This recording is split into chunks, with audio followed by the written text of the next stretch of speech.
전두환은 악인인가 영웅인가? 오늘은 대한민국 제11대 12대 대통령을 지낸 전두환 편입니다. 금일인 그를 긍정적으로 바라보는 시각으로 만든 영웅 편입니다. 개인적인 의견은 줄이고 객관적인 입장에서 다루고자 노력하였으니 시청에 참고하시길 바랍니다. 이야기 시작합니다. 전두환은 경상남도 합천군 출신으로 어린 시절은 매우 파란만장했다고 전해집니다. 그의 나이 8살 때 아버지는 평소 동네 사람들을 괴롭히던 일본인 군사를 벼랑으로 밀어버리고 도망치듯 만주로 달아났고 시간이 흐른 뒤 대한민국 대구로 돌아왔다고 합니다. 매우 가난했기 때문에 보통의 아이들보다는 2-3년 늦게 학교에 들어갔고 그러다 보니 자연스럽게 동급생에서 리더 역할을 할 수 있었다고 합니다. 그리고 이때 평생의 동지인 노태우를 만나게 되고 신문 배달 등 아르바이트를 해야 했기에 학업 성적은 보통이었지만 운동을 좋아해서 축구부를 이끌면서 동료들을 리드해 나갔다고 합니다. 그러니까 어렸을 때부터 전두환은 무리를 이끄는 리더 기질이 있었다고 보면 되겠습니다. 1950년 6.19가 터지고 전쟁 중 그는 운명의 육사 모집 공고를 보고 지원하게 되는데 공부 실력이 부족한 그는 결국 떨어지게 되었습니다. 운명의 장난이었을까요? 갑자기 결혼이 생기게 되어 육사에 합격. 1952년 전두환은 대한민국 육군사관학교 11기로 입교를 합니다. 11기는 6.25 전쟁이 한창이던 52년 진해의 문을 여 4년제 육군사관학교의 첫 입학생으로 정규 육사생이라는 명예와 자부심 그리고 매우 강력한 동료 집단의식을 키우게 되는데 이것이 문제의 시작이었을까요? 자신들을 11기가 아닌 정규 1기로 불러달라는 기층 파동을 일으키는가 하며 일부는 사조직인 하나회를 결성하면서 정치군인의 대명사로 자리잡게 되었죠. 선배기수들은 보통 1에서 3개월이라는 매우 짧은 시간의 교육을 받았지만 이들은 4년 교육을 받은 정규 육사생이라는 자부심과 명예는 이해할 수 있다고 보고 그리고 따지고 보면 육사 8기, 9기, 10기 등과의 나이 차이도 얼마 나지 않았다고 하죠. 그리고 이것이 5.16 쿠데타의 원인으로 보는 이들도 있습니다. 군대 다녀온 분들은 군번줄이 꼬였다는 말을 들어보셨죠? 자신의 선배들은 중장까지 빠르게 올라가면서 인사는 적체가 되어 자신들은 장군까지 올라가지 못하는 것에 대해 대단히 불만이 많았다고 합니다. 그리고 만약 쿠데타로 이쪽 선배들을 제거한다면 그 문제가 자연스럽게 풀리는 것이겠죠. 실제로 화합형 허삼수 등은 쿠데타에서 매우 중요한 역할을 했는데 장군 지금이 막혀있는 사람들이었습니다.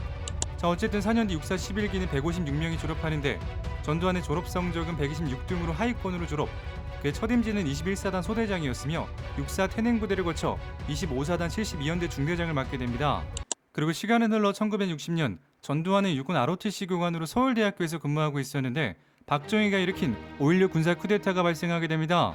젊고 정의로운 이미지의 육사생도들이 5.16에 대한 지지선언을 하게 된다면 국민들이 혁명의 정당성과 정통성을 인정할 것이라고 생각하고 육사생도들을 설득, 혁명 지지 시가행진을 함으로써 군사정변의 정당성에 큰 도움을 주게 됩니다. 이 공으로 전두환은 박정희의 신임을 얻고 국가재건 최고회의 비서관이 되는데 그의 나이 30살, 계급은 고작 대위였습니다. 이러한 상황 판단과 행동을 본 박정희는 전두환에게 다음과 같이 권유합니다. 임자, 국회의원 출마 안 하겠나? 군대에도 각하에게 충성스러운 사람이 있어야 되지 않겠습니까? 라며 거절하는데 오히려 이 말은 박정희의 마음을 더욱 사로잡았고 전두환에 대한 총애는 더욱 커지는 계기가 되었습니다. 1967년에는 청와대를 경비하는 수경사 30대 대장에 임명되고 박정희 대통령은 종종 산책을 나와 들렀는데 전두환은 단 한 번도 자리를 비운 적이 없었고 군기 있는 모습을 보여주는 등 더욱 좋은 이미지를 심어주려 노력했고 박 대통령이 TV로 권투 중계를 볼 때면 가까이 있는 전두환 중령을 불러 같이 시청하곤 했는데 전두환은 권투 해설을 도맡아 하는 등 입담이 매우 좋았다고 합니다. 정리하면 돈도 집안도 형편없는 그야말로 빽이 없는 전두환은 5.16 이후 박정희와 각별한 관계를 맺는 행운을 얻게 되고 이후 그는 주요 요직을 거치게 됩니다. 그리고 1970년 11월 백마부대 연대장으로 월남전에 파병되는데 당시 별을 달기 위해서는 월남전의 실전 전투부대 경험이 매우 중요한 사항이었다고 합니다. 그리고 이때 평생 최고의 충북 의리의 사나이 장세동을 만나게 됩니다. 그는 1988년 오공청문회에서 사나이는 자신을 알아준 사람을 위해 죽는 법이다. 차라리 내가 역사의 수레바퀴에 깔려 죽는 한이 있어도 각하가 구속되는 것을 막겠다라고 말하며 피도 눈물도 없는 냉혈한이라는 비판과 함께 신군부 최고의 충신이라는 평을 받기도 했죠. 장세동은 전남 고흥 출신이며 육사 16기로 군인의 길로 들어섰는데 전두환과 처음 만난 것은 베트남전이었다고 합니다.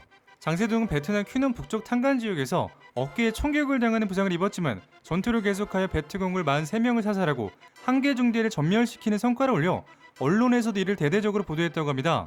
그리고 그의 무용담을 전해드는 전두환은 안면이 없는 사이였음에도 불구하고 그를 찾아와 용맹함을 취하면서 둘의 인연은 시작됩니다. 월남전 이후에는 전두환은 자신이 단장으로 있는 수경사 30경비단으로 장세동을 작전 장교로 배속하고 여기에 더해 그는 하나의 멤버가 되는데요.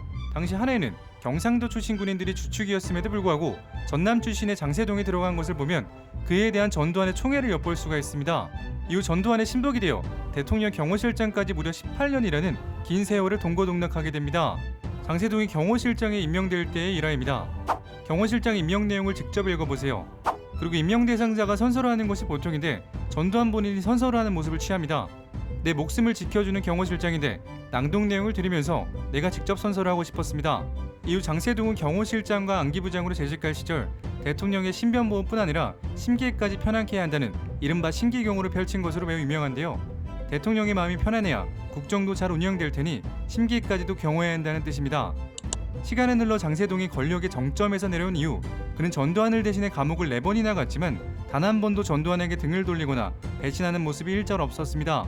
이렇듯 전두환의 사람 보는 안목은 매우 뛰어났는데 방우영 조선일보 명예회장은 전두환을 다음과 같이 평가하였습니다. 사람을 기가 막히게 쓸 줄 아는 사람, 그리고 후에 장세동 외에도 김재익 경제수석이라는 걸출한 인물을 등용하게 됩니다. 1971년 1년간의 월남전 근무를 마친 전두환은 공수부대의 꽃이라고 불리우는 제1공수특전단장으로 부임하게 됩니다. 물론 장세동도 함께였습니다. 전두환은 선후배들 사이에서 신망이 매우 높았다고 전해지는데 후배가 다른 곳으로 가게 되면 꼭 기억될 만한 술자리를 마련해주고 작지만 격려금도 손에 쥐어주곤 했다고 합니다. 이에 따라 하나의 후배들은 물론 동기생들은 전두환을 보스 혹은 큰형님으로 모셨을 정도였다고 합니다. 그리고 1973년 꿈에 그리던 별을 따르게 되는데 박정희 대통령의 총애도 있었지만 다른 이유도 있었다고 전해집니다. 박정희는 648기 그룹을 견제하려고 했고 648기에는 김종필과 김용국이 있습니다. 1976년 6월 전두환은 청와대 경호실 작전차장부로 임명되면서 청와대와는 세 번째 인연을 맺게 되는데요. 5.16 이후 국가재건 최고회의 비서관, 수경사 30대 대장, 그리고 경호실 작전차장부로 오게 되면서 더욱 깊숙이 권력의 핵심으로 들어오게 되었습니다. 그리고 역시 장세동을 데려가는데 장세동은 경호실의 지휘를 받는 수경사 30경비단으로 임명되면서 후에 일어날 12.12 쿠데타에서 매우 결정적인 역할을 하게 됩니다.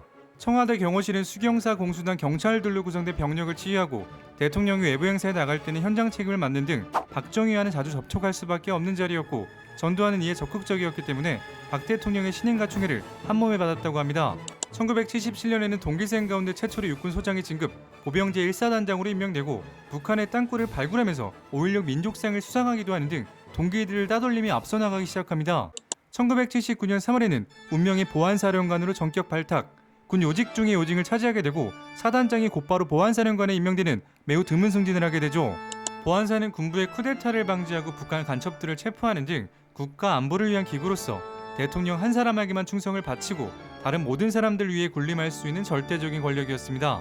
여기에 더해 승진 보직 등 인사에 대한 보안서의 보고는 매우 중요한 참고자료로 활용되기 때문에 군에 대한 영향력이 매우 클 뿐 아니라 쿠데타 방지라는 목적하에 군통신을 장악할 수가 있었기 때문에 후에 12.12 쿠데타가 성공하는데 매우 큰 역할을 하게 되죠. 역시 이는 박정희 대통령의 무한한 신임을 바탕으로 이루어진 승진이었습니다. 당시 그의 측근들의 위치를 보겠습니다.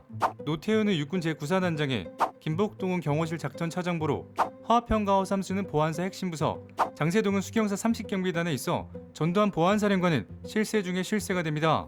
1979년 운명의 10월 26일 박정희는 사망하게 되고 당시 수경사에 있던 장세동이 즉각적으로 전두환에게 보고하게 되면서 하나회는 민첩하게 움직이기 시작. 전두환은 정승화 육군 참모총장이 명령을 받고 육군 벙커에 도착하게 되는데 여기에는 정승화 육군 참모총장, 김재규 정보부장 등이 앉아 있었다고 합니다. 그리고 박정희가 사망한 공정도 만찬장에 함께 있었던 김기현 대통령 비서실장이 다음과 같이 말합니다. 각하를 저격한 사람은 김재규입니다. 김재규가 각하를 저격했다고 말하게 되면서 김재규는 체포되는데 이러한 공로에도 불구하고 후에 그는 암살을 방조했다는 이유로 김재규와 함께 사형을 선고받았습니다. 후에 무기징역으로 감형되었다가 형 집행정지로 석방되었습니다. 10월 27일 새벽 4시 비상계엄이 선포. 계엄사령관에는 정승화 육군참모총장이, 합동수사본부장에는 전두환이 임명되면서 대통령 서거에 대한 진상을 밝히기 시작하는데 당시에는 그 누구도 정승화가 사건 현장에 있었다는 사실을 알지 못했습니다. 하지만 보안사 수사분실에서 김재규를 신문하던 중 정승화가 궁정동 사건 현장에 있었다는 진술을 확보, 은밀한 내사를 진행하게 됩니다. 그리고 1979년 10월 28일 합동수사본부장 전두환은 11일 중간수사 결과를 발표. 이때에는 정승화에 대한 발언을 일치하지 않았는데 역공을 당할 우려가 있었기 때문입니다. 이후 정승화는 수사본부의 서면질에서의 진술서를 3번이나 번복하며 의문점들이 많아지게 되는데 사실 정승화는 궁정동에 있었던 것은 맞지만 사건과는 아무런 관련이 없었기 때문에 진작 털어놨으면 의심은 없어질 수 있었지만 때는 이미 지나간 상황이었습니다. 이학봉 대공처장은 전두환에게 다음과 같이 건의합니다. 정승화가 궁정동에 있었다는 사실을 알았다면 계엄사령관의 자격이 없었을 뿐 아니라 연행하여 수사할 대상입니다. 지금이라도 연행해서 수사하겠습니다. 문제는 수사를 하기 위해서는 영장이 있어야 했는데 영장 발부 권한은 정승화 본인에게 있었다는 것입니다. 이 말이 뭐냐면은 내가 지금 당신을 체포할 테니 영장 발부를 허락해 주십시오 라는 말인데 해주겠습니까? 그리고 전두환은 최규하 대통령에게 재가를 받아보려 했지만 최규하는 다음과 같이 말합니다. 국방부 장관을 데려오세요. 절차 문제를 제기하며 국방부 장관에게 사인을 먼저 받고 이후 대통령에게 요청해달라는 말이었습니다. 하지만 이때 노재현 국방부 장관은 총소리에 놀라 가족들을 데리고 도망가는 바람에 재가를 받을 수 없는 상황이었다고 합니다. 결국 정승화를 강제로 연행 납치하는 12.12가 발생하게 됩니다. 그리고 사실 12.12가 일어나기 전부터 정승화와 전두환은 깊은 갈등의 골이 있었는데 정승화 입장에서는 전두환의 월권행위 그리고 군내 사조직인 하나회를 제거해야 한다고 계획하고 있었고 전두환은 이를 알고 있었기 때문에 먼저 공격에 들어간 것이었습니다. 그리고 바야흐르 전두환의 시대가 왔습니다. 오늘 편은 여기까지입니다. 재밌게 보셨다면 구독과 좋아요 부탁드립니다. 다음 편은 전두환 경제편으로 이어집니다. 지금까지 역사비디오였습니다.